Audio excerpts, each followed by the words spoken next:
The John Wick franchise keeps raising the bar at the box office and reaching new heights with its stunts. But there's one thing the series has never been able to overcome, until now. Warning, major spoilers ahead for John Wick Chapter 4.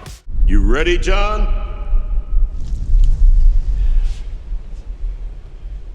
Yeah. The first 3 John Wick movies successfully hooked and maintained their audience with a simple, repeatable recipe: John Wick versus a lot of doomed assassins. That winning formula was only limited by Keanu Reeves' sheer will and director Chad Stahelski's violent imagination. There is a plot behind the violence, but it's fair to say that it's not what the audience is there for. As you watch the boogeyman stab his way out of a literal knife museum, normal narrative concerns such as story progression and character motivation take a backseat to the once-in-a-lifetime spectacle of it all.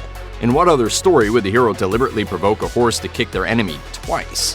What other movie would spend nearly 2 minutes showing you a man falling down every single step leading toward Sacré-Cœur? It's best not to sweat the little things when you revisit the Continental Hotel. Instead, you should just enjoy the ride, even if you're not quite sure what's keeping it going in the first place. Unfortunately, when one does stop to think about the finer parts of the series' story, it's hard to ignore one fact. For all of the ass-kicking action, John Wick is one of the most passive characters in modern cinema. In a genre defined by heroes taking the initiative, he spends most of the 3 sequels in a completely reactionary place. Instead of trying to accomplish a concrete goal, he's mostly running around trying not to die. For a series with less to offer, this would be a damning issue. For John Wick, it's a problem they don't really need to solve, and yet in John Wick Chapter 4, they solved it anyway. The narrative thrust of the original John Wick film is both simple and effective. John wants to kill the men that killed his dog and stole his car, and his bloodlust will not be satiated until he does so. This goal is largely accomplished by the end of the first film and completely exhausted by the opening moments of the second. In order to justify another John Wick adventure, the series runs into a minor problem.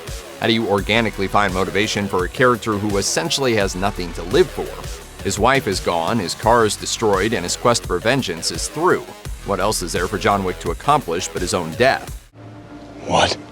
Though the 3 chapters that follow the first film are each more thrilling than the last, John's lack of motivation beyond an indiscriminate thirst for violence and revenge caused the quieter, emotional beats to feel a bit weightless. In John Wick Chapter 4, however, characters like Kane, Winston, and even the Marquis finally force John to confront the emptiness of his quest. The filmmakers use the climactic duel with Kane at Sacré-Cœur as a point of revelation for John. Both men want to escape from underneath the high table, but only one of them has a life to return to. It's possible then to read John's sparing of Kane as a recognition of this fact. By the time John begins to succumb to his gunshot wounds, a welcomed yet unexpected feeling of closure begins to set in. Yes, there are several spin-offs in development, and yes, there's probably a chance John somehow survived his death at the end of Chapter 4, but for now, his story is over. In the closing moments of Chapter 4, the series has the courage to close the book on the franchise's story in a way that acknowledges the grim truth of John's circumstances in an operatic fashion. Finally, John gets to rest, secure in his legacy as the most loving husband in the history of planet Earth.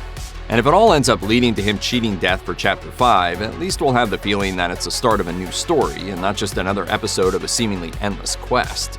Такой фраер хочет бить, нет предела.